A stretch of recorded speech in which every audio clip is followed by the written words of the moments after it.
Hello, everyone, and welcome to this Cloud Week.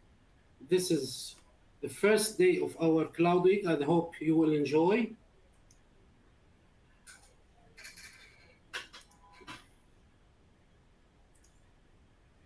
Okay, welcome to Azure Cloud Week. The structure of this week is intended to give you the most flexibility while giving you the necessary information and knowledge and hands-on skills as a part of our learning journey.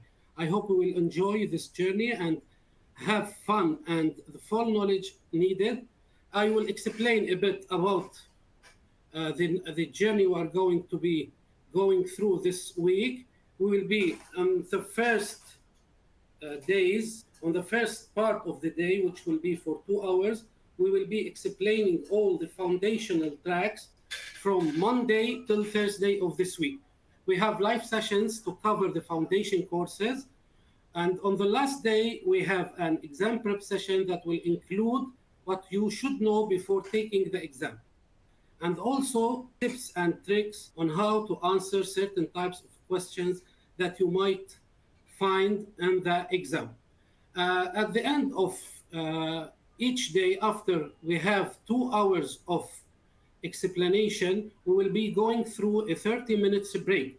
And after that break, we will log in again and go to the Q&A and start to answer the questions and performing the labs. We will cover the labs during the live sessions, and you'll also be given some tasks to do as a homework. And I want to remind you that this recording is being recorded, so you can listen to that recording whenever you are registered, and you have the join link, access to record these sessions, and you can hear them on demand, okay? So this is the trainer weeks. As we said, it will be from Monday till Thursday, we'll be presenting, and on the last day, we'll be going through the exam prep. So let's start with our journey with the course that is AZ140. It is configuring and operating Azure virtual desktops. Then the name of the course is configuring and operating Azure virtual desktop, and the number or the code of this course is AZ140. So with you, this is me. This is Khalid Hourani. My name is Khalid Hourani. I am a Microsoft certified Azure trainer, an MCT, Azure technical trainer, and will be with you also Mr. Bilal Tarazi on the question and answer. Who is going to be our greater support guides for any questions that you might ask. For this course, as you know, regarding the certified Azure virtual desktop, there are some paths it is better to be following, and so that we can go through the knowledge in this course smoothly and easily. I will tell you some types of the Azure certifications. We have the certifications like the fundamentals, which is like an example, an AZ900, which is one of the courses that is better to be followed to get the certification for the Azure Virtual Desktop. After that, we have what is called the associate. One example of them is 104, AZ104. It is a certification for the associates. And the specialty we are going through today is Azure 140, which is Azure Virtual Desktop Specialty. So when you get the certification, when you do the exams and you get the certification, you will be having the Microsoft Certified Virtual Desktop Specialty.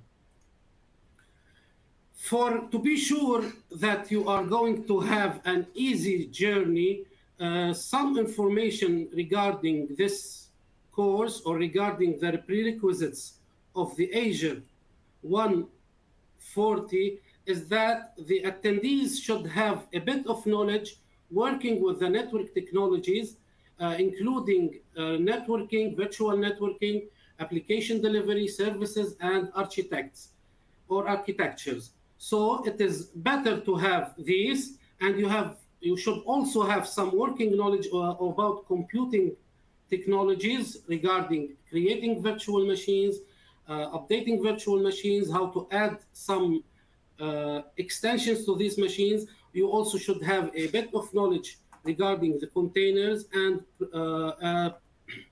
platform as a service solutions. Also, we're going to be, or we need to have a bit of understanding of an on-premises virtualization technologies, including VMs, virtual networking, and virtual hard disks, because we are going to use a lot of these while building our service, which is Azure Virtual Desktop. We need to have some of these informations, or the most of this information, to have a bit clear understanding of what we're going through this course. Also, it is important to have an understanding of the resilience and disaster recovery, including the backup and restore operation in case we have or we face any problems. So these are some recommendations for the attendees of this week. Let's talk about a bit about the certification. As I told you, this certification is AZ140, and each certification is divided into certification areas. As you can see here, the study area and the percentage. What is meant by the percentage? The study area is indicates the relative weight of the area in the exam, which is the percentage. The higher percentage here, the more questions that we will be expecting to have related to this area. For example, as an explanation, we have one of the areas, it is called Plan and Implement an Azure Virtual Desktop Infrastructure. As you can see, it is 40 to 45% of the weight of this exam. So we'll be expecting almost half of the questions related to this area. So then we go to implement an Azure Virtual Desktop Infrastructure. It will be around 25 to 20. And this is how the list goes. So as an explanation, you expect more questions when you have higher percentage related to the area. Okay, after we finish all these, or each day after we finish the explanation, we have to go through the labs. I want to tell you something about the labs of the Azure 140, is that we have two paths in this course. We should follow one of them, and I will advise you when we start the labs which path to follow, not because it is easier or not, or more, it has easier steps. No, it takes a fewer time, but sure, during the week, we will go through both of these areas. I will give you the labs to work on, and I will give you homeworks for the other path, so we can finish both of the labs. And you know, the labs is so important because you will listen for 2 hours for explanation, and then you will be doing the exercises just to fix the information you took during these 2 hours and fix them in your heads after performing the labs successfully. So as you can see, the lab comprise 2 separate tracks depending on the identity provider you decide to use. One, which is called Active Directory Domain Services, or Azure AD Domain Services. So one of these paths will follow during the labs, and we'll be doing the other one when we are giving the homework. I hope we finish both of them. They are almost so near or so similar to each other, and you will be seeing many related technologies that are the same in both labs, but one of them will be using the Active Directory Domain Services, and one of them will be using the Azure Active Directory Domain Services, which means that the Active Directory Domain Services on premises, while the Azure Active Directory Domain Services that are on cloud. So we will be doing the path. I will advise you to do the path, which is Azure Active Directory Domain Services. Then we will try to do the other path if we have the enough time to do that. But as a homework, you can do that and come back to me the next day with the questions you have, so we can discuss and finish them both. If we need to have additional resources for this course, we have lots of additional resources. You can visit the Microsoft Learn to have the necessary readings, additional readings, and you should do all of that before you attend the exam. You should prepare yourself.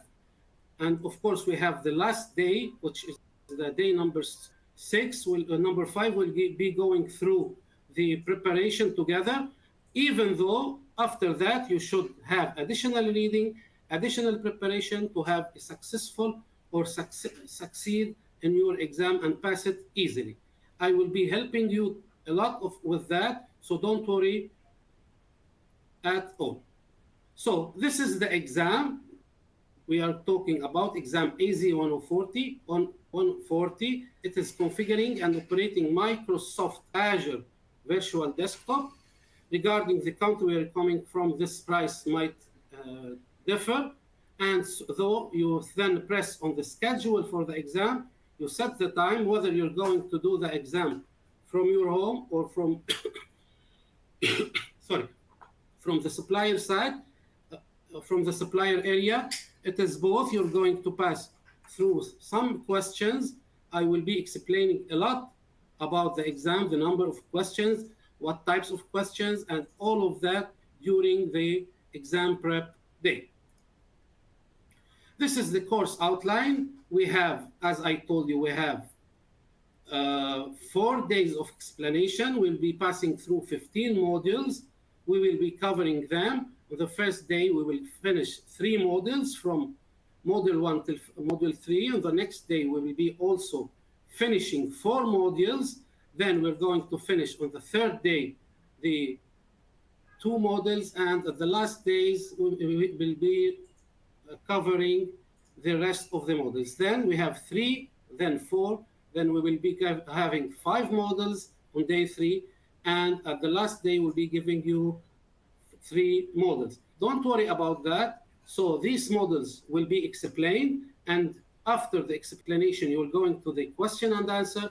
So you don't have to worry about anything. Everything will be explained, and then you have 2 hours or 2.5 hours for questions and answers regarding anything you might have during the explanation. Then we'll go through the rest of the models. Okay, the first model, we'll start with the first model, which is configuring and operating Microsoft Virtual Desktop. So this model is model number 1. So let's start. Just be happy, give me a smile, and let's start with explanation of the first model, which is the Azure Virtual Desktop. What is the Azure Virtual Desktop? When do we use the Azure Virtual Desktop? How to use it? What preparations should we do? What limitations do we have? How do we control everything related to that? That's what we're going to be seeing with the model number 1. As you can see, this is the outline of model number 1, Azure Virtual Desktop for Enterprise. We'll be introducing that. We will be talking about the environment components. We'll be discussing the personal and the pooled desktops. We'll be talking about service updates. Of course, the updates is always necessary and important to update everything. How do we update our clients? How do we update our pools? How do we update our servers? What are the sources of updates and how do we do that? And then we'll go to the limitations of this service. We'll talk also about the virtual machine sizing, the Azure Virtual Machine Desktop pricing, which is a very important topic. As you know, pricing is very important. How do we control the pricing? how do we get the best with pricing? How do we mix between the hybrid and the on-premise to get the best of the pricing model that we should always take control or take care about? Because as you know, pricing is the most important factor in any service that we need to use. So let's start. What is, first thing, what is Azure Virtual Desktop for the enterprise? So Azure Virtual Desktop is a desktop and an application virtualization service that runs in Azure Cloud. So I am virtualizing the desktop and the application. Azure Virtual Desktop works across devices. It can be used with Macintosh, it can be used with iPad, it can be used with iPhone, it can be used with Android, it can be used with any browser, and it can also be used with Windows and Linux. Okay, then Azure Virtual Desktop is a service that works across Windows, Mac OS, iOS, Android, and Linux, with application that you can use to access remote desktops and application. You can also use the most modern browsers like Edge, like Chrome, like Safari to access your virtual desktops from anywhere. You can use your computer, you can use your phone, you can use your laptop, you can use your tablet to access this service. Okay, so what we can say about that, what is this technology or what is this service? This service is a service that allows you to use or to virtualize your desktop or your hardware or your computer and your application. Okay, then this is a virtualization service. It allows us to access our virtual desktops through any operating system or any device that we want to use, and we can also access it through the browsers. Why do we use it? Or let's say some common examples about the usage of this technology. Sometimes we might use it for security and security regulations, like financial services, healthcare, and governments. What is meant by that? It is best scenarios to use the virtual desktops when we use them, when we need to have virtual desktop that can be used by many users, having sometimes a shared pool, or sometimes they need to have personal pools. I will explain that later. So whenever we need to give an example where to use this virtual desktop service, we can use it with security and regulation applications, some elastic workforces like remote workers or contractors and partner access. Sometimes I have users that I need them to log into my environment or to some environments or to some desktop that I can share with them, and they have some temporary usage for that. So I can use or give them the ability to use this virtual desktop service, and they can use it for a certain time with certain limits on the application, with certain rights. So this is one of the best examples where I can use this virtual desktop virtualization. Also for the employees that I need to use the technology, bring your own device, like mobile users, call centers, and the branch workers. Sometimes I need to have specialized workloads like engineers, like legacy applications that do not run on some of the environments that I have. Some old applications, I need to make them work for some time, or to do an application that is a legacy application, so I can easily create this environment for them, and they can use this virtualization service to use this legacy application and software for maybe to use it, or maybe for sometimes for development purposes. Okay, as you can see here, this is What I mean, this is the user. This user can be using any operating system. Here is the Windows to access the applications and have, sometimes I have, as I told you, we have some profiles that are used for everyone, and some other times I might need to have for each user his own profile or his own desktop. That's when I'm talking about the personal pools, when I have some people that need to use the virtual machine and have some configuration for their desktops or for their applications, so they can have their own virtual desktops. Then this technology can be used for groups to share one desktop, or we can have customized desktop for a group of users or for a certain user. Here, when we talk about the architecture of the Azure Virtual Desktop, as you can see here, this is a typical architecture regarding the Azure Virtual Desktop. You can see here, here are the endpoints of the users that need to access the Microsoft Azure where the service is hosted. We have these users, as you can see, these are the users logging in from their computers, as you can see here, and they need to connect to our Azure service or to the virtual desktop service that is hosted on Azure.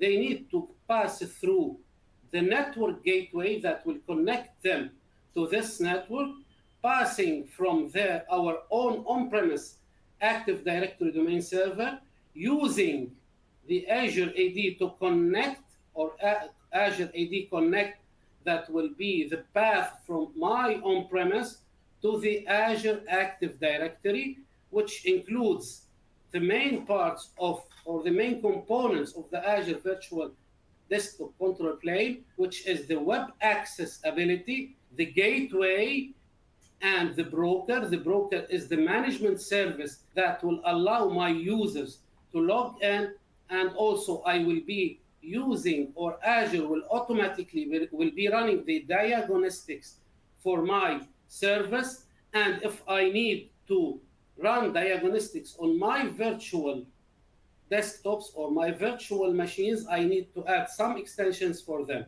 So this is the architecture of the main technology. We have here my own premises computers. We have the gateway that is responsible to connect me. I can connect through the Azure AD Connect. We can use the express route to let me connect, or the VPNs I can connect to my service. And I should pass through the Azure Active Directory, which is being connected with my Active Directory domain server on my own premises, and I will create the desktop or the virtual pools for my images.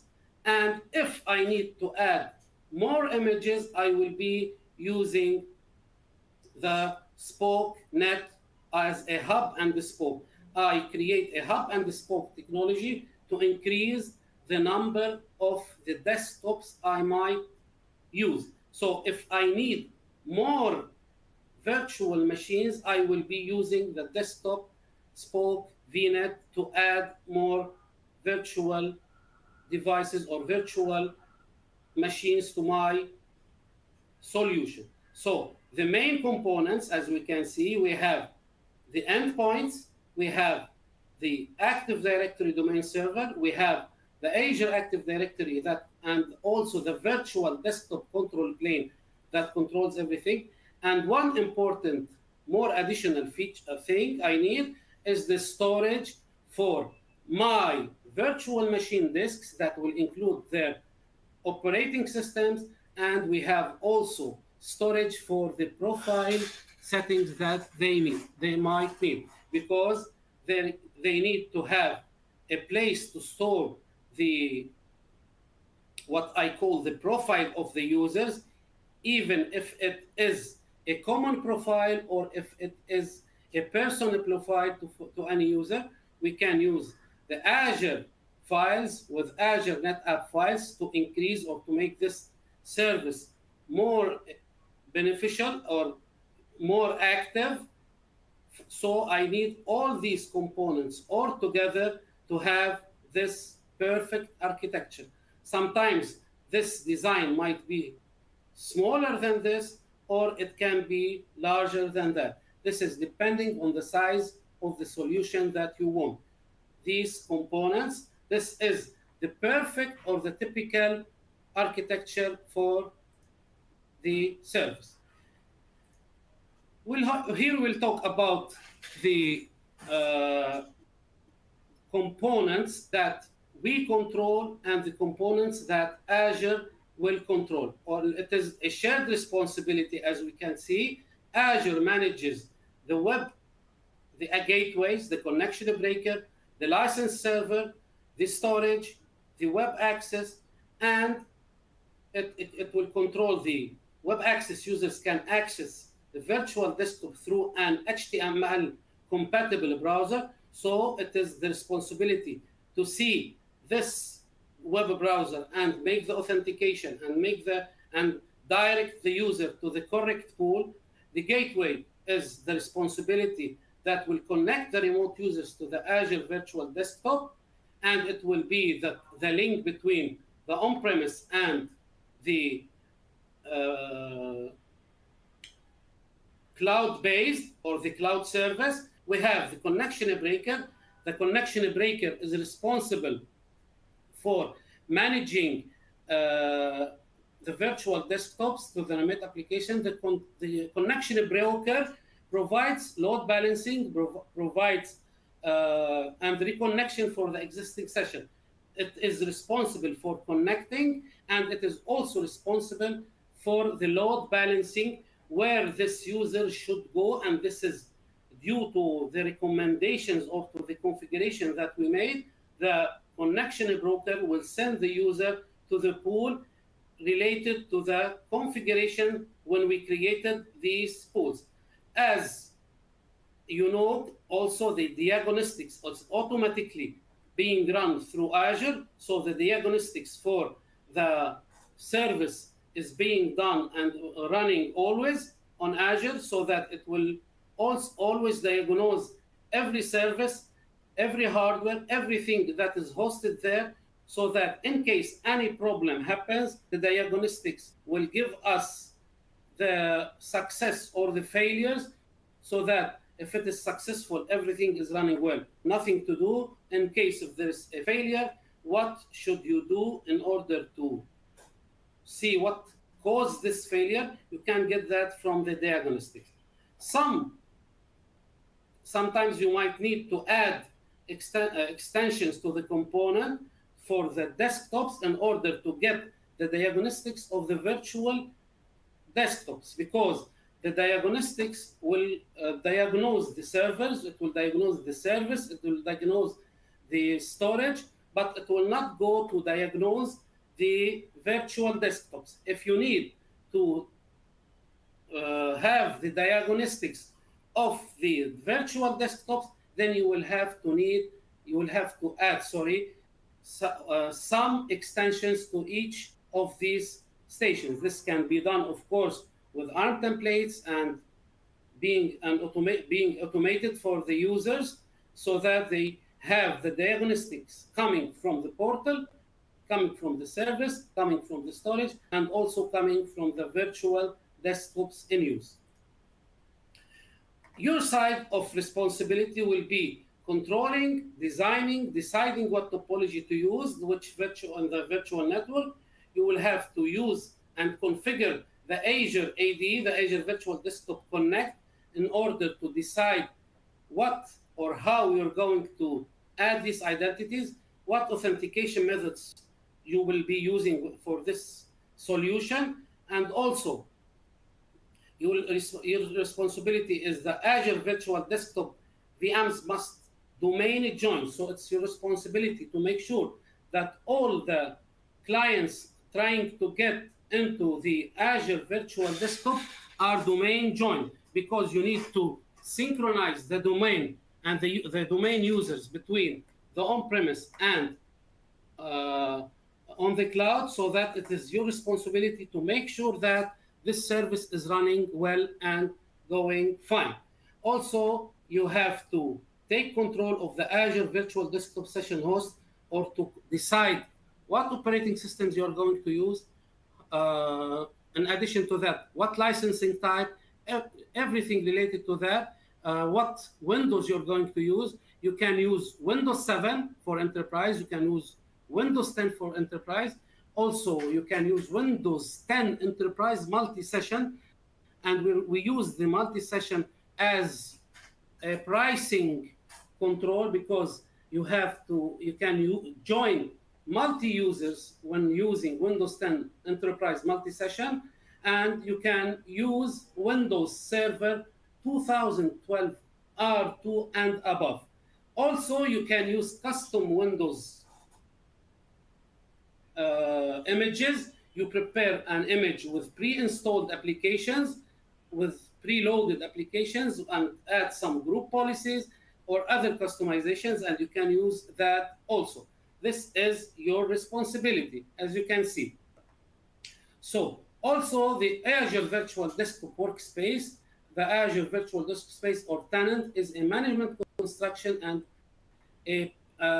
to manage and publish host pools. Your responsibility to decide the host pool, what type of host pools that you're going to use, whether it is a personal or a pooled, and we'll be talking about that in the other slide or on the coming slides.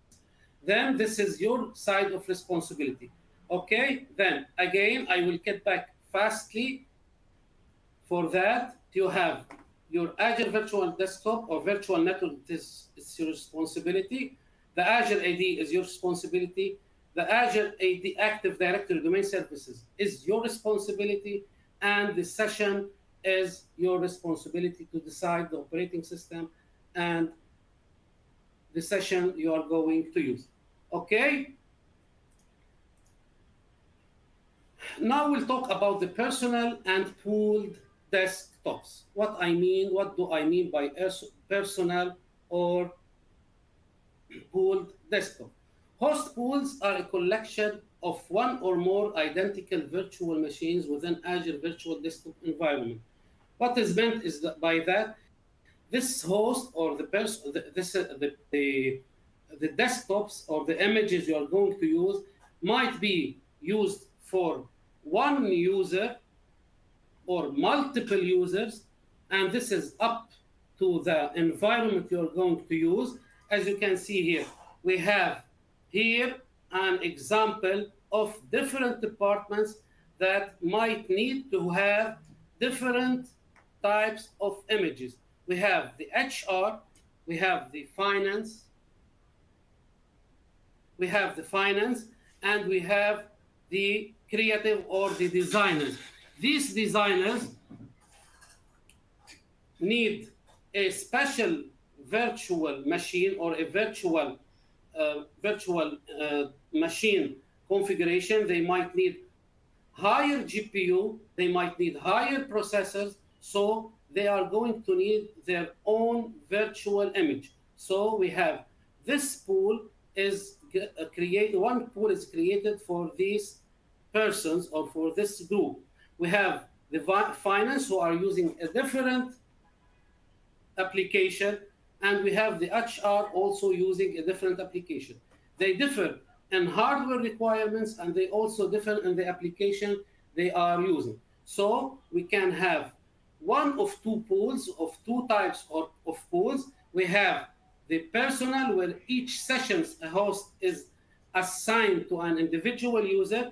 Each one of them will have his own pool, or we have the pool where session host can accept multiple connections from multiple users that are authorized to access this pool or this group within the host pool. So we can have personal pool, which each pool is assigned to an individual user.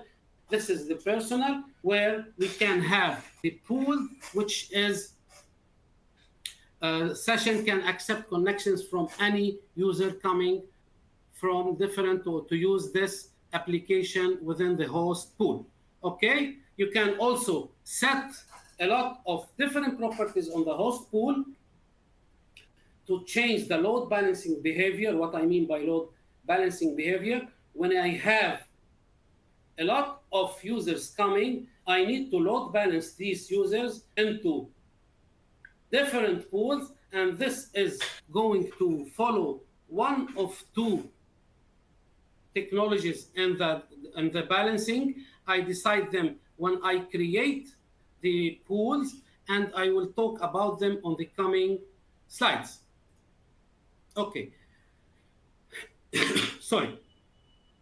The personal and pooled, as I said, where pooled sessions can accept connections from any user, while the personal is a pool that is used for each user that have his own desktop, can have his own data coming back to him whenever he logs in, and he has the authorization to get back to the pool or to the virtual machine he will be using. So this service, as you know, is an important service, and as a service, always we can, as you know, Azure is every day updating, maybe some time in every hour they are updating, and the operating systems are updating, and the security matters are updating. So that's why update is very important. So you have to take control or take care about updating your service. Here are the different sources to update. As you can see, we have the Microsoft Endpoint Configuration Manager, which updates the servers and desktops. We have the Windows Update for Business. Also, it is used to update the operating systems like Windows and all the series of the operating systems. You have the update management. It is responsible for updating the servers, and Azure Log Analytics, it checks the compliance, which means that always the Azure log analysis is checking the compliance with the latest updates, so that whenever I need to see if I am compliant, I need to check the score and see if there are some things I should know or I should do, and update my services. One of the best advices is that you should always update your sessions or your hosts every month for the latest updates. This is so important. You can use, of course, Intune, and Intune can configure the Windows updates for the business as well. If we are connected with Intune, Intune can configure the updates to be done automatically. So updating is very important. So always be updated and update your service. Of course, as a service, we have some limitations for this service. We can't create more than 2 application groups, okay, in a single tenant. If we need to have more groups, we should create another tenant. Don't publish more than 50 applications per application group. This is also so important. Whenever you are reaching the limits, just go ahead and create another application group. Don't deploy more than 5,000 VMs, and this will be divided into half whenever we are using the auto scale, because when I'm using the auto scale, more resources are needed, so we can't create more than 2,500 VMs. This number was going to be into half. So whenever you are creating the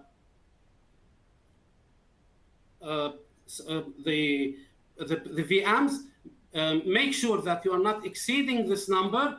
Whenever you need to exceed this number, go ahead and use another subscription and follow to have a larger number of VMs.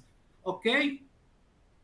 You can't have more than 600 VM reboots per hour. You can deploy up to 399 VMs per Azure Virtual Desktop template. What is meant by that? When you are creating a template to deploy machines, you need not to exceed exceed the 399 virtual machines. It can apply this limit. So if you need to create more, you just split them into another template and create them.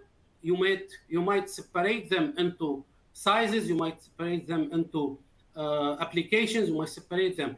But no, the limit is 399 VMs per virtual desktop ARM template. Okay?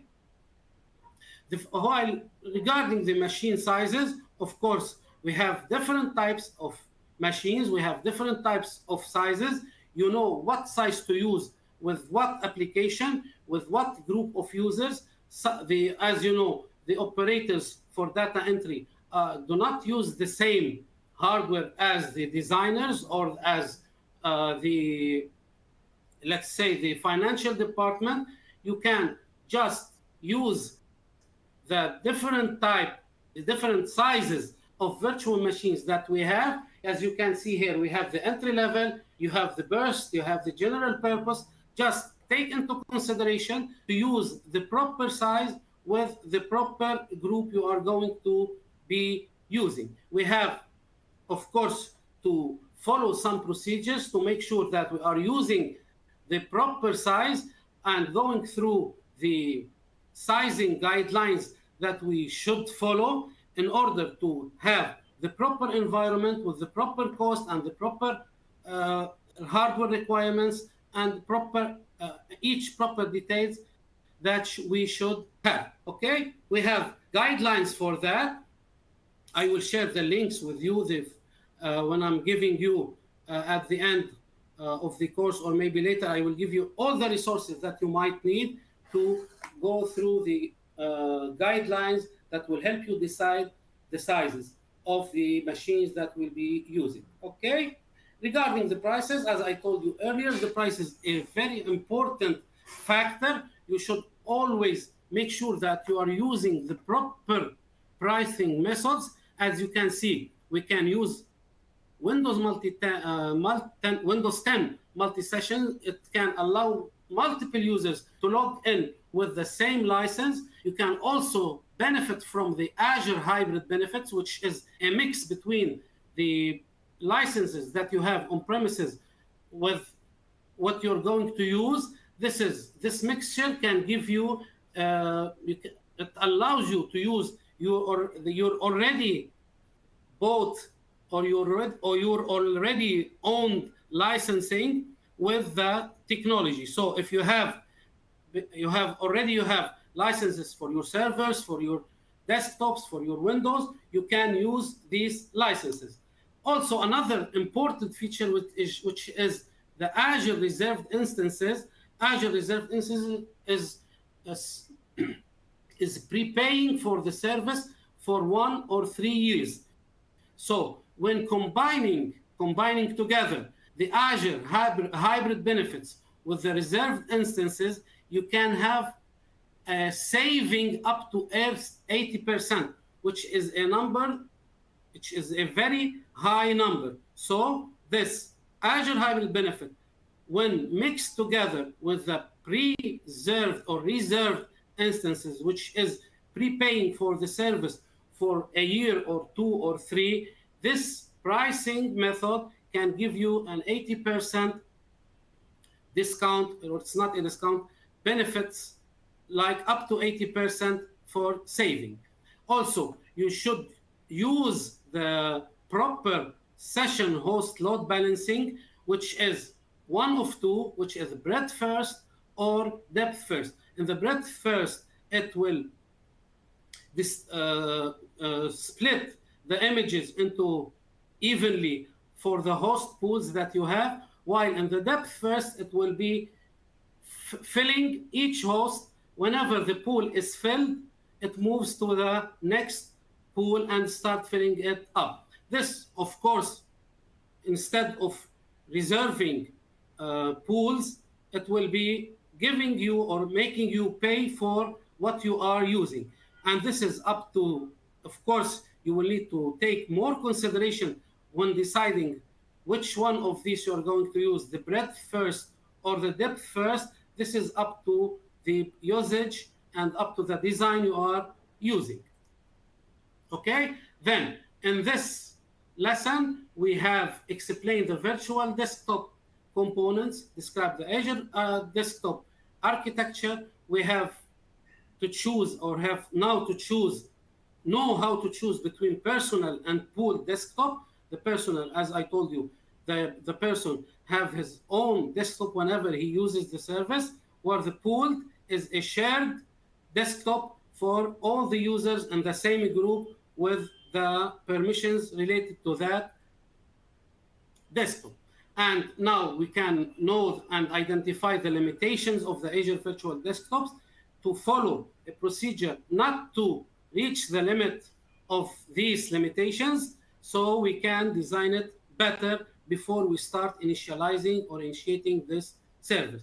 We can also we know that how to describe the option of the pricing and follow the best plan to get the best of pricing methods by using, as I told you, the multi-session windows, or by using the prepaid or preserved uh, reservations, and also by mixing together the hybrid with that service. Okay, now we'll go to model number 2, which is we'll be talking about the networking, how much networking or what bandwidth we should have for our connection. Of course, the bandwidth is very important factor that we need to take care of, because whenever we need to use the internet, we need the bandwidth to be giving us a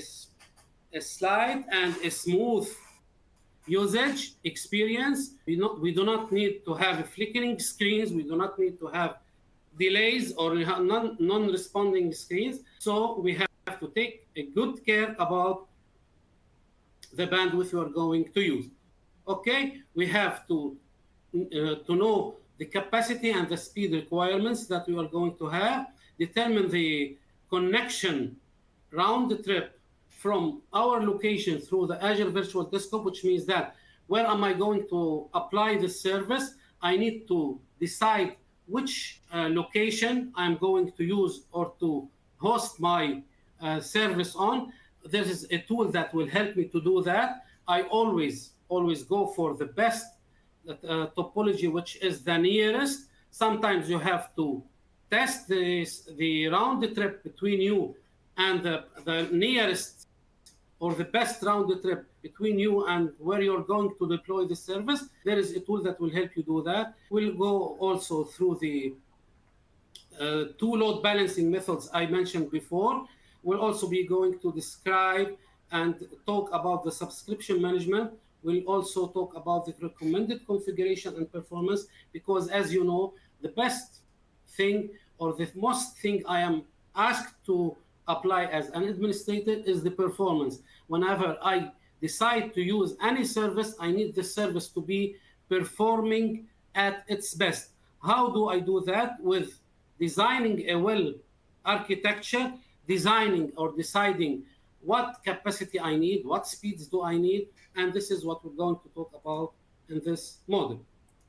Okay, as you might see here, we have the recommendations that are needed for each and every user who's going to use this service. As you can see, for the light workload types, I need 1.5 megabits for each and every user. If I have X users, I should consider to multiply this number by the X user so that I can get the best recommendation for the bandwidth.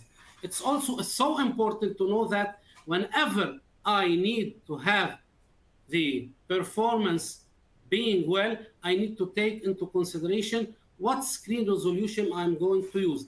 The higher screen resolution, the more bandwidth I would need. So must be a mix and match between these two in order to decide or to have the best decision which or how much bandwidth do I need when I mix between the workload type and the display resolution I'm going to use. As an example here, you can see, let's say I'm using a light with about 124 times 7, 86 pixels. All I need is 1.5 megabits per second. But when I go higher, let's say I need about 1920 times 180, I am going to have 5 megabits per second, or I am going to need 5 megabits per second, and the higher, the more bandwidth I would need. So take into consideration the workload type you are going to have, whether it's light, medium, heavy, or powerful users, and this will need higher megabits, and also take into consideration the bandwidth of required for you to have a higher display resolution. Okay, mix and match between these two, and you will get the best of decision what recommendation of bandwidth you might need. So study it well, decide it well, multiply the number of users you are going to use, take the best bandwidth in order to have a smooth experience with your service. The experience, Azure Virtual Experience Estimator, as I told you, this is where you go and have a round trip between your location and the locations that you are going to deploy or to host your service over, to determine the round trip from your current location through the Azure Virtual Desktop Service. So the smaller the number or the faster the round trip, it will be the best place to host your service on. So you're in this example we have here, we have the West US with the least round trip time. Okay, you have to use the Azure Virtual Desktop Experience Estimator. It will help you to decide which Azure region to use for your solution or for your Azure Virtual Desktop hosting, where you're going to display it or where you're going to put it. And so the lower the number, the best, or the best round trip time per millisecond. Here in our example, the best place to host our service is the West US 2. Okay, you can go to this tool, which is free tool from Azure, to decide that for you or help you decide which location you're going to use. Recommended operating system for the virtual desktop. As you might see, the virtual desktop supports Windows 7, supports Windows 10, and as I told you, it supports the Windows Server. It does not support Windows 8. You cannot use Windows 8. You have, if you need to use Windows 7 or Windows 10, you should know which architecture you're going to use, the 64-bit or the 32-bit, and install the Azure Virtual Desktop tool on your computer or on the virtual machine you're going to use. And this will be the connection between your computer or your device, if you are going to use Windows, to connect to the Azure Virtual Desktop that is being hosted. And you will, through this utility, you're going to connect to the Azure Virtual Remote Desktop users that you are going to use. Okay, which is meant by that. The first step, you install this one, then you use the username and the password that are included in the Active Directory and synchronized with the service, and then you can log into the virtual machine or the virtual desktop you are using or you are intending to use. So whenever I have a lot of users, as I told you, we have one of two methods to distribute users on, or to fill the pools with. The first filling method, or using the method to distribute the users, is the breadth mode.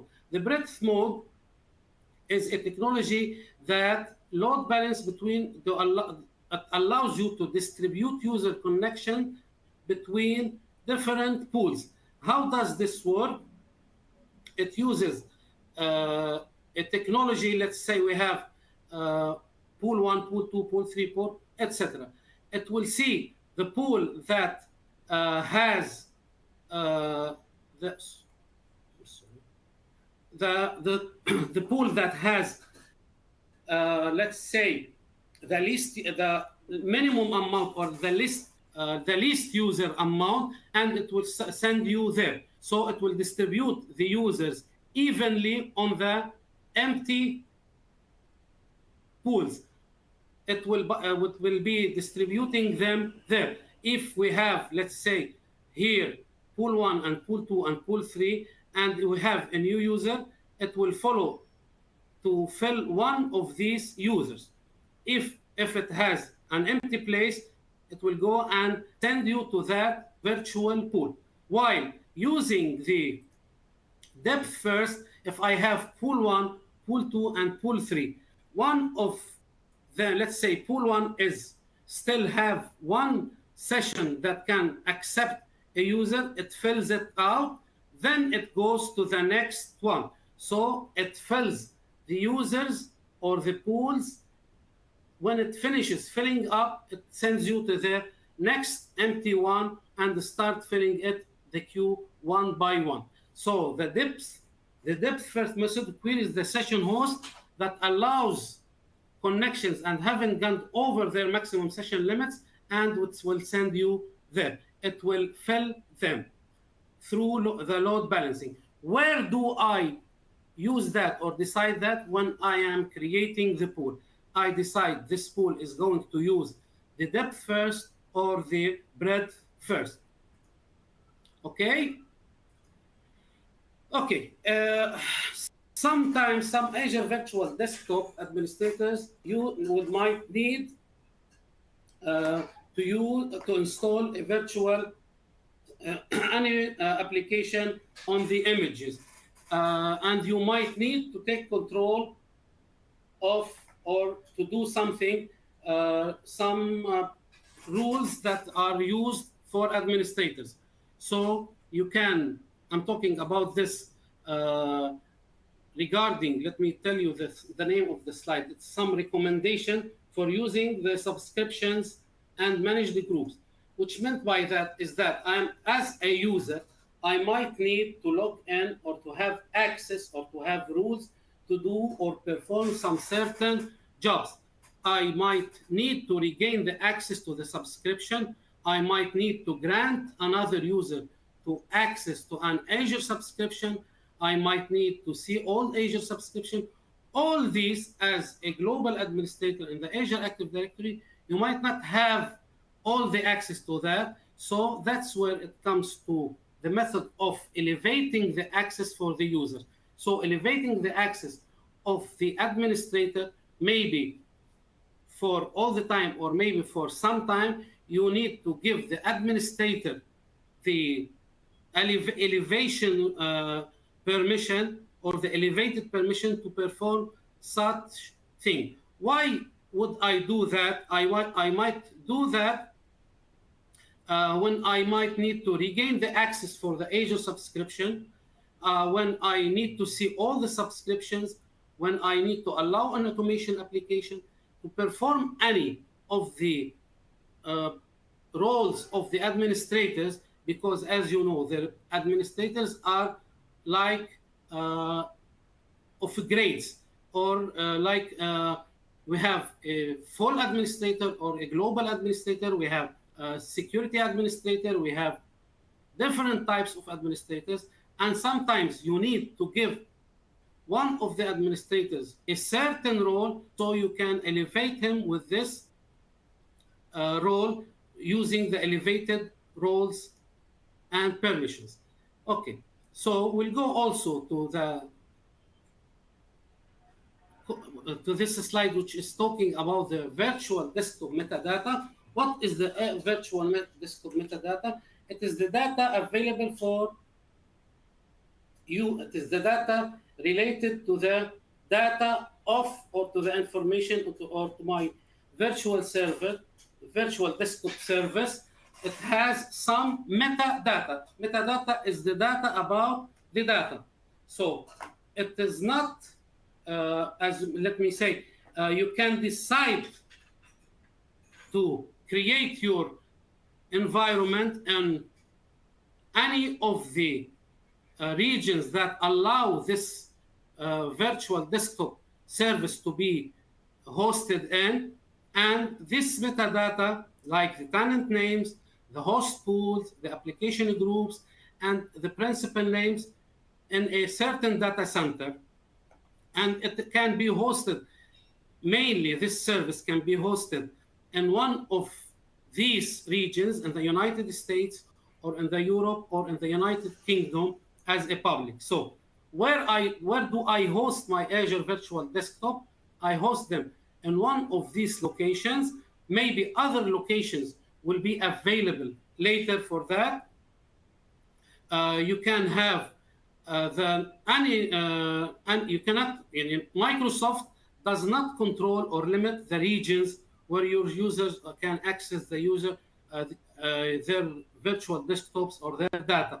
So this data or this service can be hosted on any of the locations that are in the United States generally or in Europe, and maybe later on this service will be available in different locations.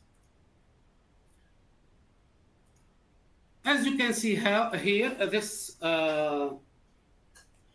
this slide is talking about the monitoring of my service as all. You can have monitoring for the virtual machine guests, you have virtual machine hosts, and you can also monitor the Azure subscription, because as I told you, we're talking about the recommendations. One of the most important recommendations is to diagnose your environment. How do I diagnose my environment? I can diagnose it by using the auto platform metrics that are being generated from Azure, because as you know, Azure has some automatically monitoring tools, and whenever I need to add additional monitoring for my additional, let's say like the virtual machines, I can add some tools, third-party tools, or some extensions to monitor the virtual machines, the guest virtual machines, and the virtual machine hosts. I need to get metrics from them. I need to diagnose them. I need to have them all monitored in order to see what is going on there. And all these metrics and all these diagnostics are going to be stored on my storages I have created for that. I have storage for the logs. I can also monitor the storage. I can monitor the metrics. I can have these metrics with these logs, and the storage, I can have them on my storage, so that I can have agents installed on different devices or different virtual machines I am using. Mixing all these together, I can have the overall idea about what is going on. So mixing them together, I can, and collecting data coming from the servers, from the security score, or maybe from the analytics tools, mixing them together, I can know how to go best and do the best, get the best of all my environments, whether it is a storage, whether it is a server, whether is it a service, whether it is a virtual machine. I can collect agents, and I can use the built-in features on Azure with the diagnostics coming from the agents, I installed as third party or an extension to get the best of my diagnostics in order to know what is going on. Okay, we'll move to the last model, which is the user identities. As of course you know that organizations are a mixture of users that are on premises and on cloud. So these users require access to those applications that are both on the premises and also on the cloud. So we have hybrid users or cloud users. And both of these users need to access both ways. So we need to take some consideration how to synchronize these users, how to control these users, how to group these users, whether they are coming from the on-premise or they are cloud users, they need to access applications that are on both sides. So we need to select the appropriate licensing model for the Azure Virtual Desktop requirements. We need to have the best licensing, as I told you earlier. It might be a multi-session desktop scenario. It might be using CALs. It might be using different types of licenses in order to get the best of licensing and the best of pricing and best of synchronization methods between both of these. As you can see here, this is the access of Windows 10 Enterprise using 10 Enterprise and Windows 7 Enterprise with additional, at no additional cost, because I already have the licensing or the licenses. I can use them that are on my on-premise. I can use them with the virtual desktop service. Also, another service or another license, which is called the client access license, this CAL, it is used with remote desktops. I just need to tell you that Azure Virtual Desktop is something like the remote desktop services that is a feature in Windows servers, and it is paid for the licensing of for the number of users that are using this technology. If I have or I own this license on my on-premise, I can just use this license and use it in my Azure Virtual Desktop service that I installed. So these licensing or these license can be used there. Okay, personal and multi-session desktop scenarios. Let's see here. Use these case scenarios. If we have, these are some examples of the applications or for the users, or I want to know if I am having such a scenario. This scenario is, let's say we have hundreds of users. They are using graphic workstations.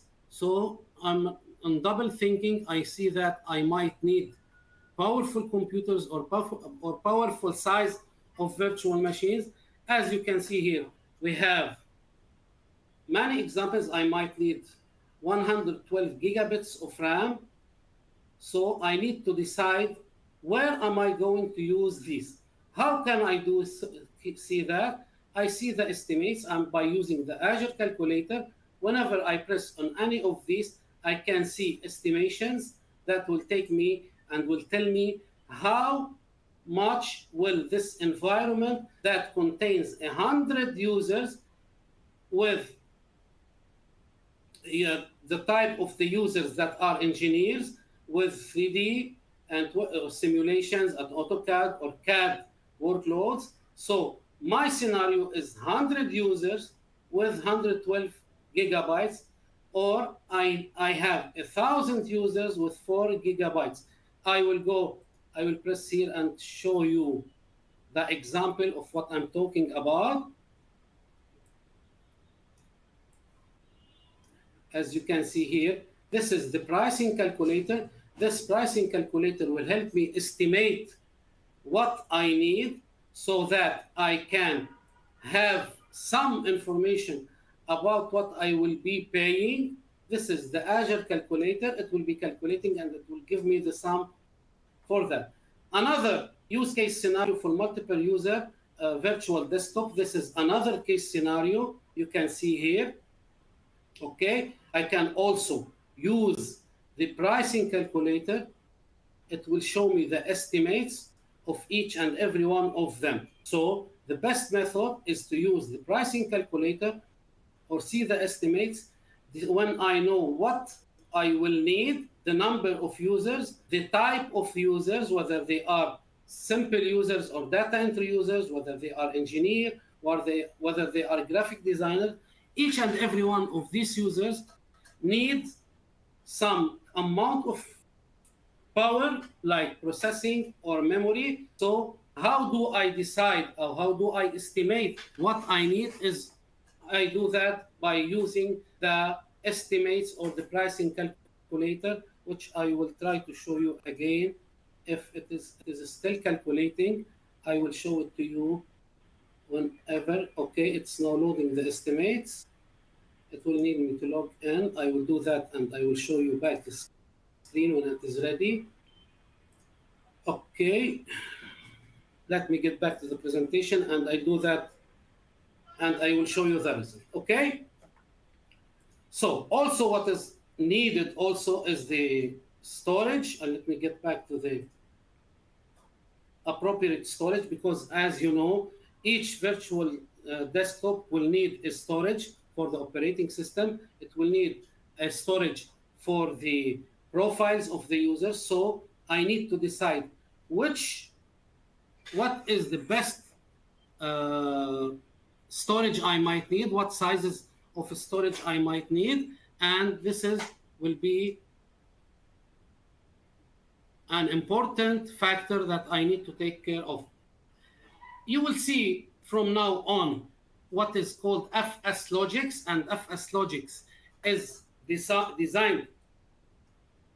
It is a solution or it is a utility that you can use to store profiles or use profile containers. Here, all our profiles are being stored, and they are stored in a storage on Azure. The first thing is I create a storage account, then I decide to use the files, and on these files I use a shared storage or a shared folder, let's say, and we guide all the clients to take their preferences from that shared storage, and all this will be done through the FS logics utility that you will install in order to tell or to guide the broker where to get this information from. And this FS logics profile container utility is a recommendation to use in order to make it easier for you and for the virtual desktop clients to get the profiles from. So I don't know if you even know the roaming profiles technology. It's like creating a shared folder on the server, which is the domain controller or any other server, and you guide the profiles. You set the path of each user to get the profile from, as we used to do that on Windows before going to the cloud. We used to tell the profile, we go to the settings of the Active Directory users and computers, or we can just deploy that through the organizational unit, and we guide the what I call it the broker or the login procedure to go through a certain path in order to get the profile folder, to get each user profile. If it is a roaming profile for a user, he can see this profile wherever or whenever he logs to this account, because it is following a profile path, and through that it can just be using this profile container to get data from. This is similar. FS Logics is the same solution. It will guide the clients to go to that location or that container to get information from there and get their profile loaded from that location. That you can do through a utility. It will be installed and you will be using that within the labs. It is not so hard and it will be easily deployed. Okay? As you can see here, I'm giving you this diagram, shows an Azure Virtual Desktop Workspace with two host pools. As you can see here, we have host pool A and host pool B. You can see the two application groups. You can see here, we have this host pool host pool. It is using two different applications. We have users that are a group of users for the sales team. They are logging to this virtual host pool. I just created two pools for each type of users. We have the engineering and we have the sales. For the sales, I created a host pool that includes the remote users that are coming for their desktop. They can use, they all log in to this host pool A, and the engineering, they go to the host pool B. Host all A has two application groups. I can, within this workspace, which is the largest container, it includes, inside it, we have a host pool A. And inside host pool A, we have two application groups. Then we have one workspace, two host pools.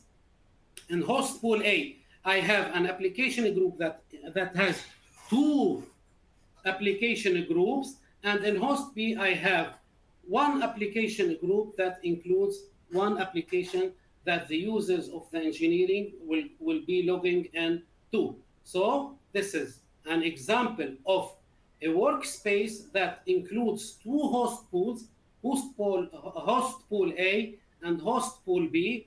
This is the host pool A is a pool,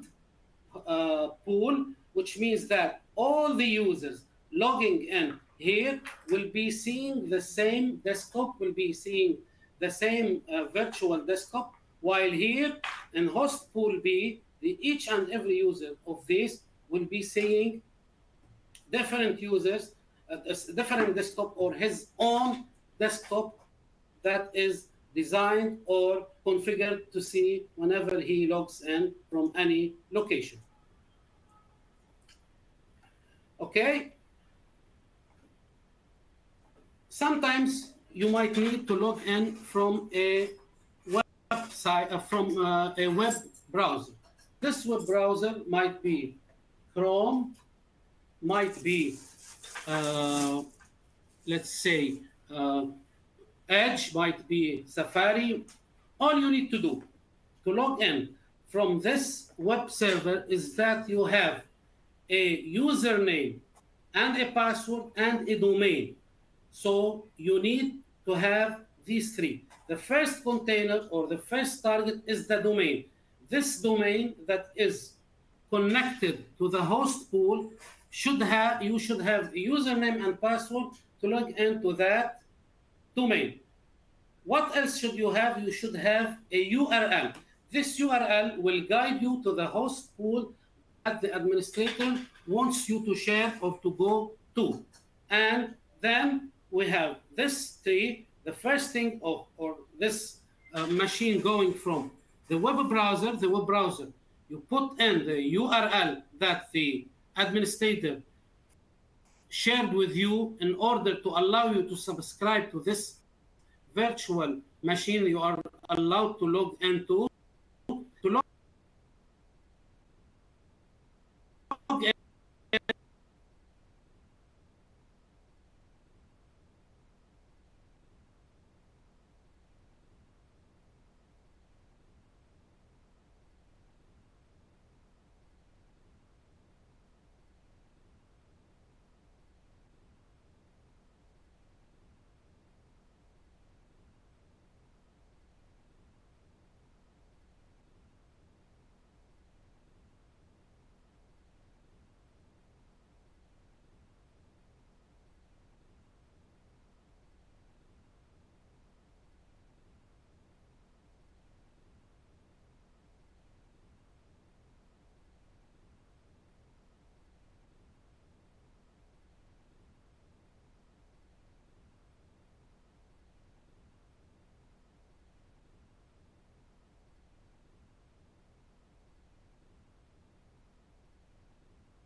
Hello, everyone. We're very so sorry about the issue. We will be back in few seconds. Sorry about that.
Hello, everyone. Unfortunately, we are facing a problem with Khalid's mic. Unfortunately, we're trying to connect right there with him, but unfortunately, it's not going through. That being said, allow me to take over here. One moment, please.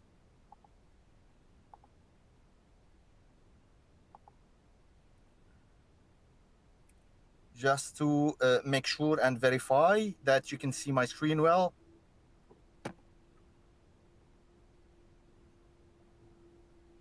Making sure that you can see my screen. Thank you so much. Thank you so much. So, as Khalid, we're trying to say, uh, we can use remote desktop connections by web browser, by web application. So we can have different applications that can be published using the web browser or the web client. And when we need to access the web client, it's very important for us to have those components ready for us. Those components such as the domain right there, the username, the password, as you have seen earlier with what Khalid have mentioned, it's very important for us to have a Azure Active Directory or Active Directory domain services in place in order for us to use this service. So it's very important for the user to have, we have the domain, the username of the user, and the password as well. Now, we don't need to worry about the browser right here because this can work across all of the systems, right? We can use it across Windows, Mac, or Linux.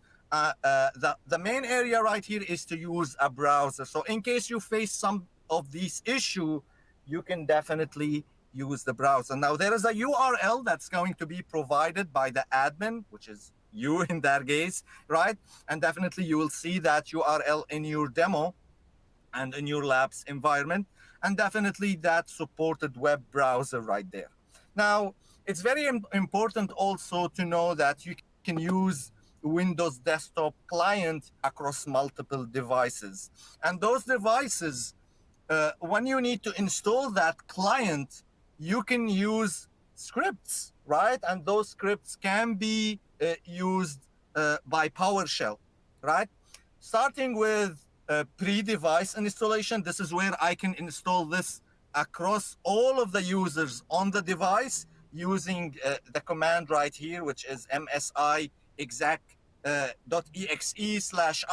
and the path of remote desktop's client.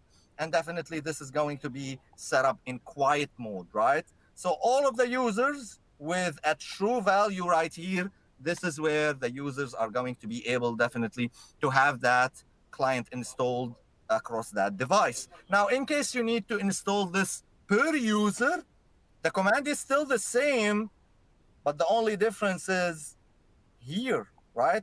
Excuse me. The only difference is going to be here where we have the all users criteria or all users value is false, right? And this is where we're installing the MSI installation per user as for one user. So I can install this per users. Now I can use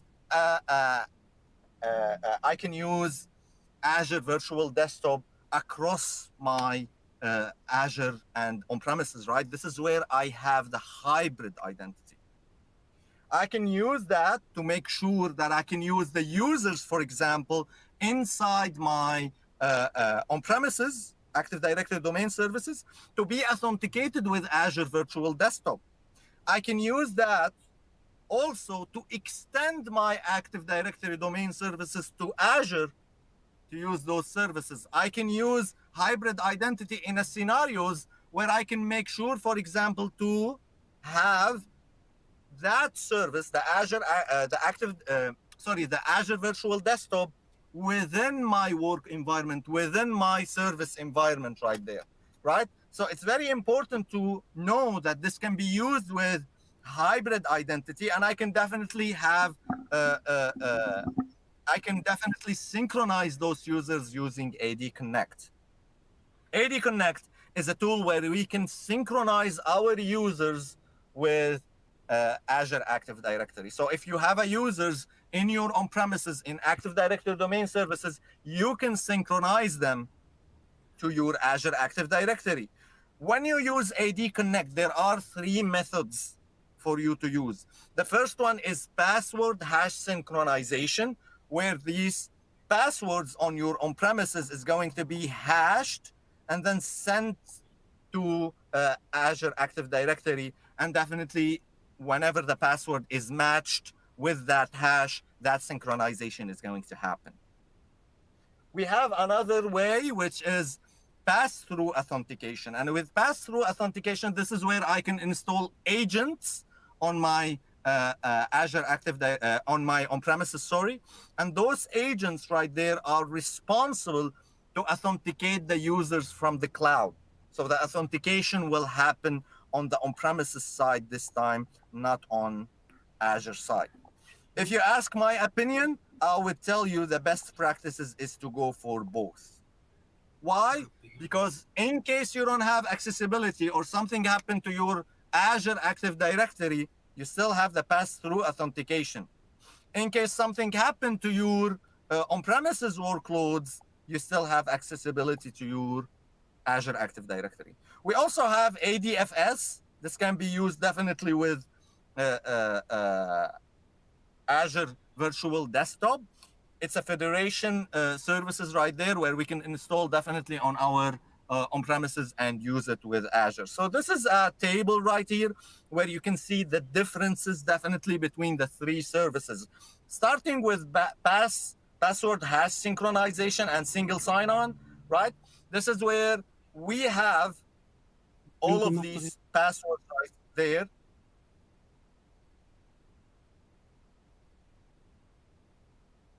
All right. So this is where we have all of these passwords right there, hashed and synced into the cloud. So you can see here, ensure no password hashes are stored in the cloud. That is not the case right here. So if I'm syncing users, if I'm setting up my tenant, if I'm enabling my users to sign in to my cloud services using their on-premises, if I'm implementing single sign-on, or if I'm enabling cloud-based multi-factor authentication solution, this is where I can use password hash synchronization. Pass-through authentication is where definitely I want to ensure there are no passwords stored in the cloud, and this is where I can install agents.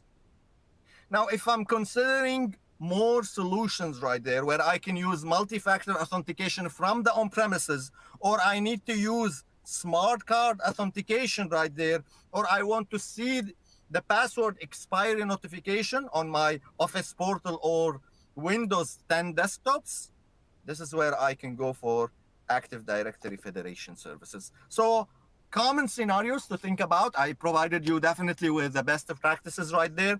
And all comes down to your scenario right here. Do you need smart card? Go for ADFS.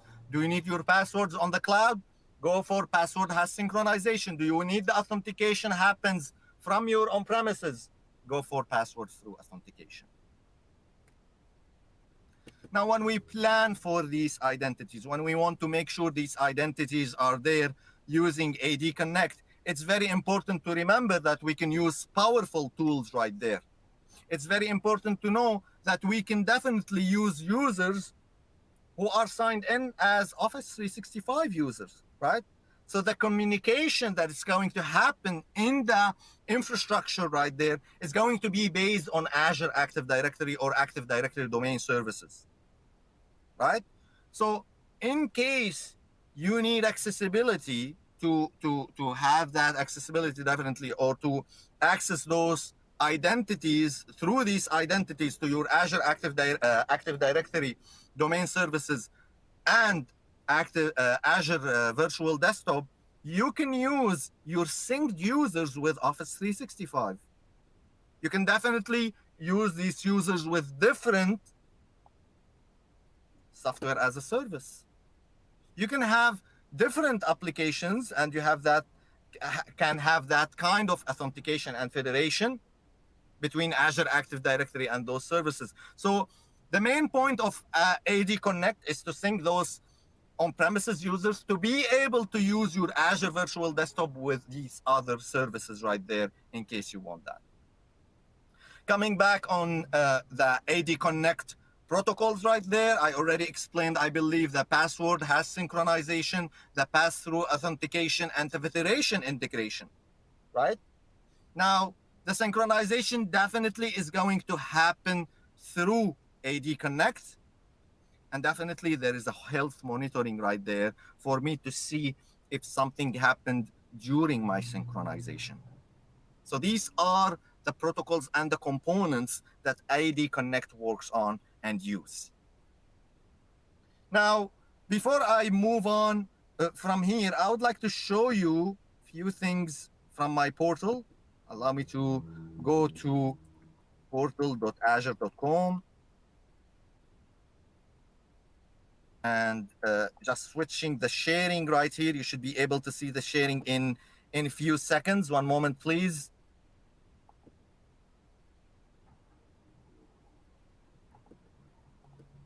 So you should be able to see my login screen right here, right? So I'm logging to Azure, to portal.azure.com. And this is the authentication right there where I'm going to sign into my account.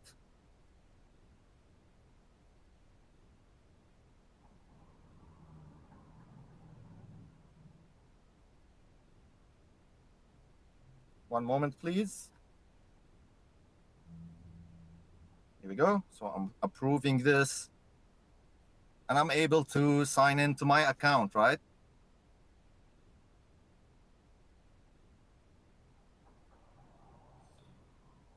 Now inside your account, in case you want to use AD Connect, the first thing you need to do is to download that client right there in order for you to definitely use it. So the first thing I need to do is search for Azure Active Directory. Inside my Azure Active Directory, I can see the overview right here, and I can scroll a little bit down to check this right here.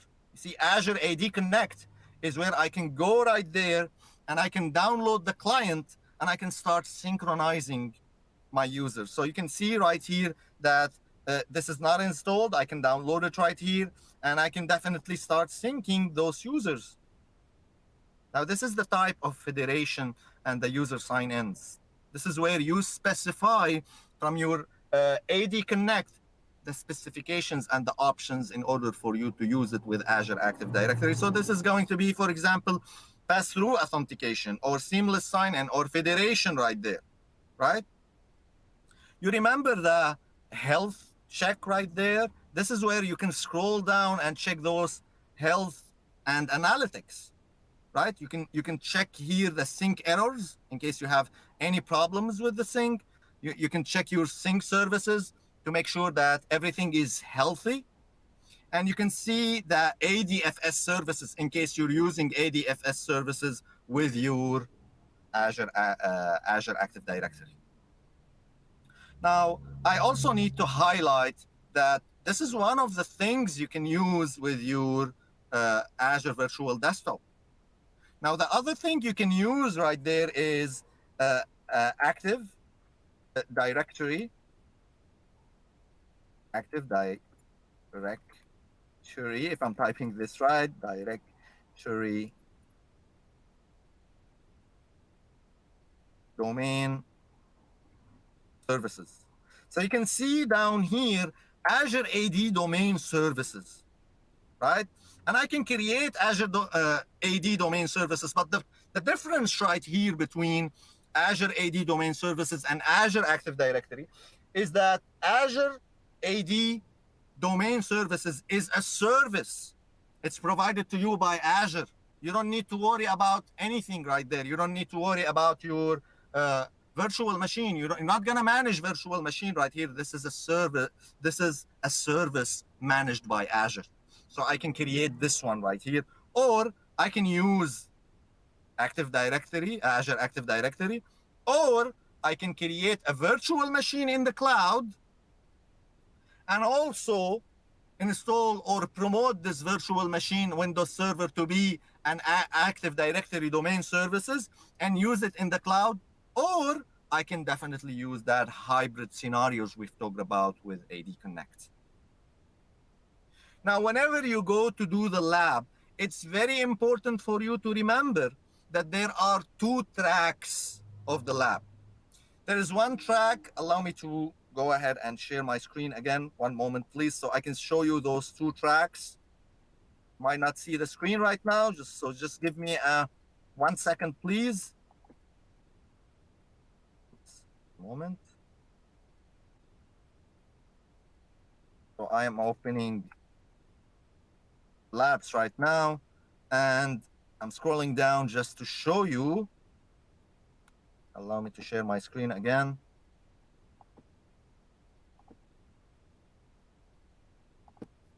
So you can see there are two tracks. It's very important for you to understand this before starting the lab. And let me explain why, okay? There are two tracks right here. The first track is Active Directory Domain Services, which consists of steps to do, starting from preparing your deployment. And by me saying preparing those deployment is that you're going to create a virtual machine in Azure, followed by promoting this virtual machine to be Active Directory Domain Services. And then you will start create users in it. And then you will start having those users to be synced to your Azure Active Directory right here, right? Using AD Connect. You answered that. You know this, right? So once you do this, this is where you prepare for your deployment. Now, you will be able also to deploy hosts and session hosts right there immediately, but it's very important to prepare this deployment.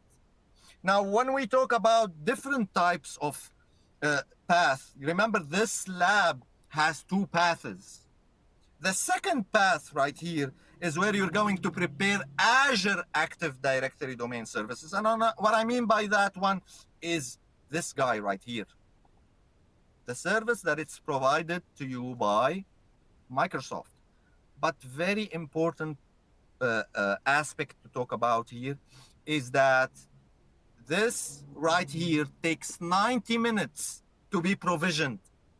90 minutes to be provisioned. That means it's going to take a lot of time for it to be completed. And if you ask me why it takes that much time, Bilal, I can answer a quick question right here and say in a simple way, if you're going to have an amazing tea, you have to wait for that boiled water, right? So definitely, if you need to have that great coffee, wait for the water to be boiled, right?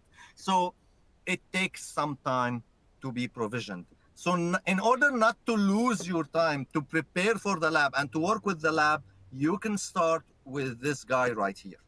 This is your lab for today. This is where you're going to prepare for that deployment. Now, definitely you can start this one, this path right here, but remember that this takes 90 minutes of your time. And if it's going to take 90 minutes of your time and you don't mind, feel free.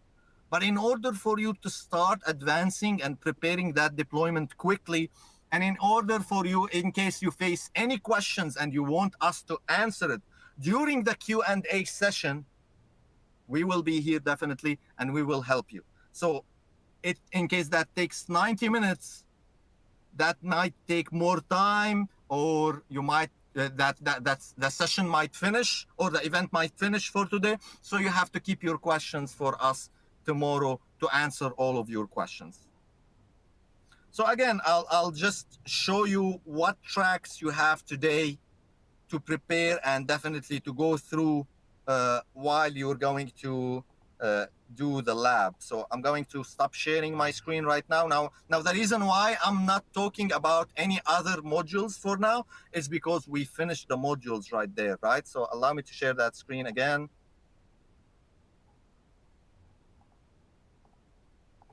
All right. So Three modules we covered today. Two and a half actually were covered by Mr. Khalid, and the rest was covered by me. And this is where the lab, right? You can see right here that the preparation of the lab at the bottom, the estimation time right there takes 60 minutes. And when you're provisioning this, it might take 90 minutes of the time. So make sure you go to the second path, because preparing deployment of Azure Virtual Desktop right there, this is where it takes 90 minutes for you to finish, not to provision, not to wait. You're not going to be sitting waiting right there to have that lab ready for you and to have this created right there for you.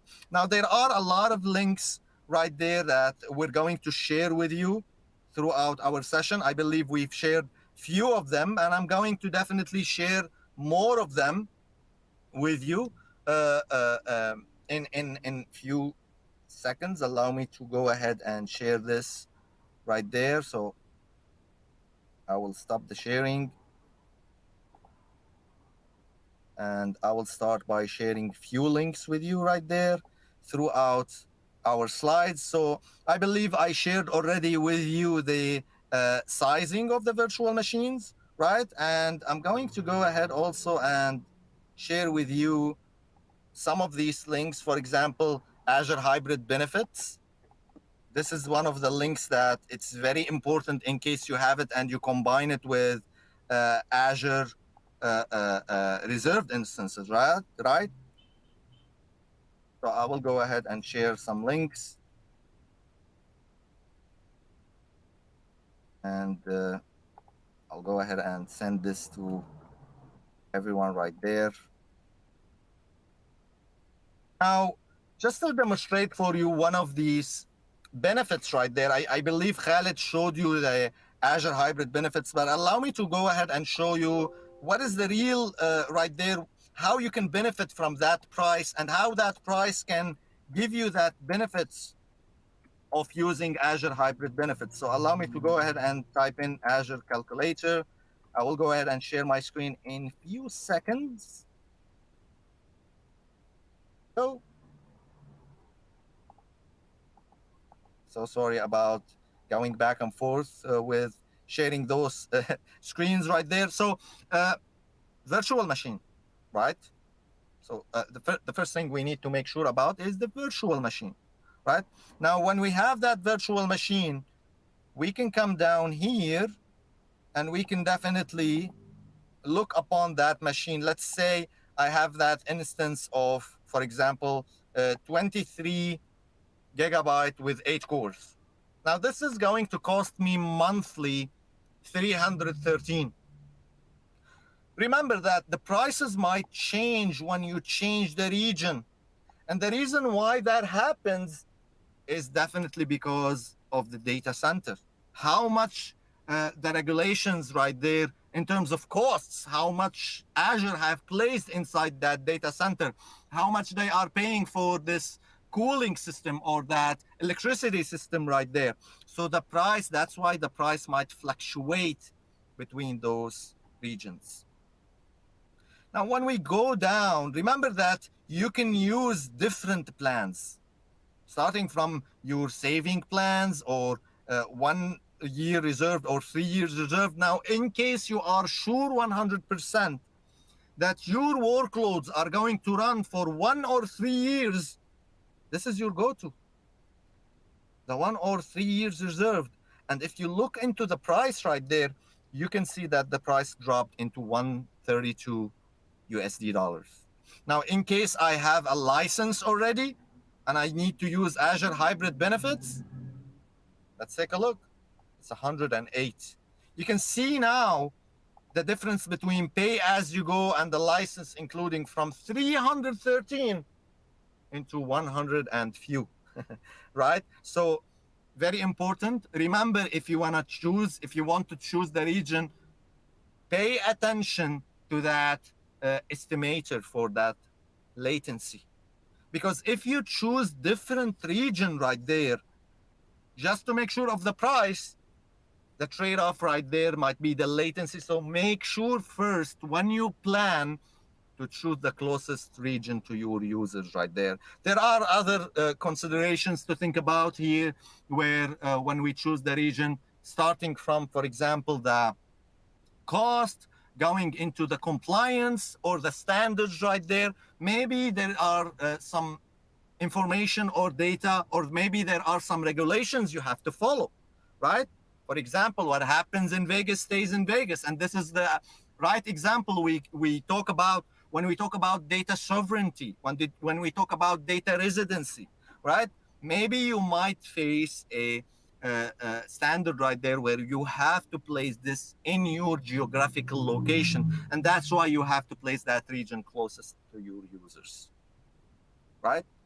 Now, I believe also Khaled shared with you the estimator link right there. Allow me to make sure to give that to you throughout my slides. One moment, please. So I'm going to open that estimator and definitely share it with you in the Q&A section. Opening the estimator right here. And this is where I can go ahead and check what is the closest region for me. What is the round trip time for my users to go ahead and for that connection to go all the way to that region and comes back to me. Now, it seems that Germany West Central is the best one for me. Now, definitely I need to do some refreshes right there in order for me to see the most common one. Because as you may know, as a best practice, that connection right there is jumping between hubs. And it's not always the same time you'll get the same region right there or the same latency. So it's very important to refresh this page just to make sure that you are on the right track or on the right region. Right, so I'll go ahead definitely and share with you this estimator tool in a Q&A section.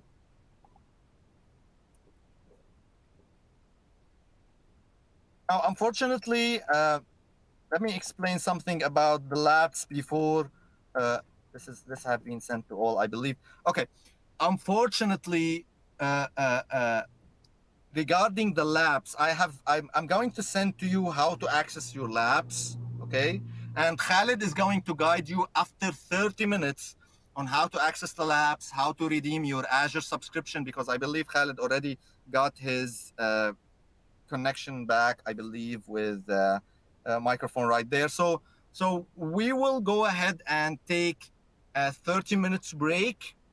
And after the 30 minutes break, we will explain to you everything regarding the lab, how you can access the labs, how you can make sure of how to redeem that code, and how to follow on the instructions right there in order for you to finish that lab. So 30 minutes break, I believe that should be enough for our session right there. I believe there was so much information to process right there. So definitely allow me to go ahead and share with you 30 minutes right here as a break and place that countdown right there. Now, definitely there is 2 links just to make sure with you. There are 2 links on your calendar, one for here and one for the lab. So after 30 minutes, I'm expecting from you to go ahead and join that link. And from that link, we will go ahead and demonstrate for you the first lab. Khalid is going to demonstrate for you the first lab. And definitely we will be able to show you how to access the labs, how to redeem the code. And in case we face any issues, we're right here. So there is nothing to worry right there.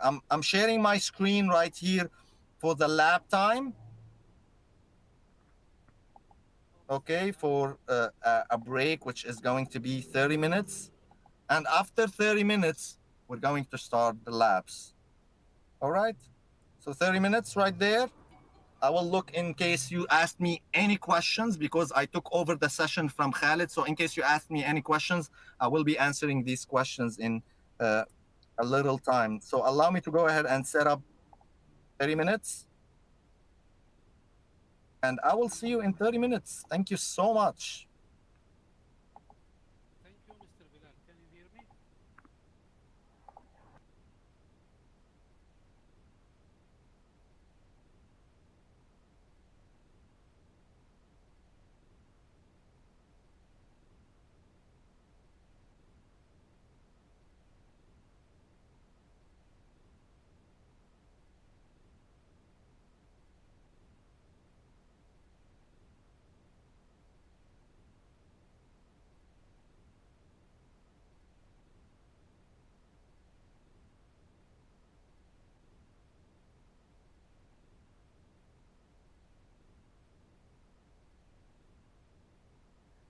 Guys, can you hear me?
Hello, Bilal, can you hear me?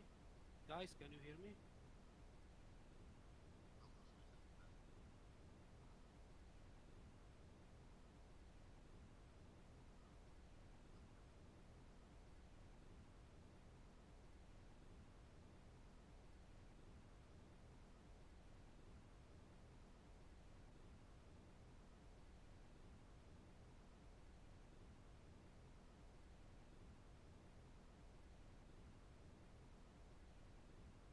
معك معك.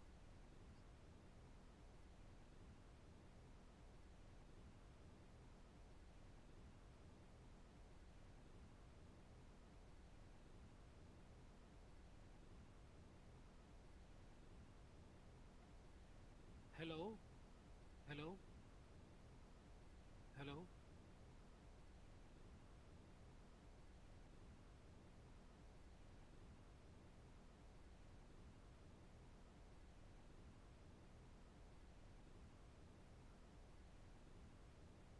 Can you hear me now?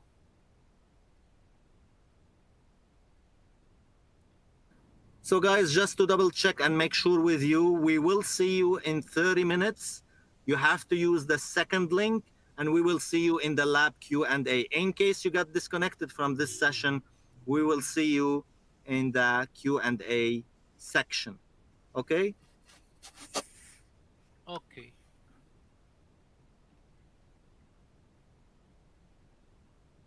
Thank you, Mr. Bilal.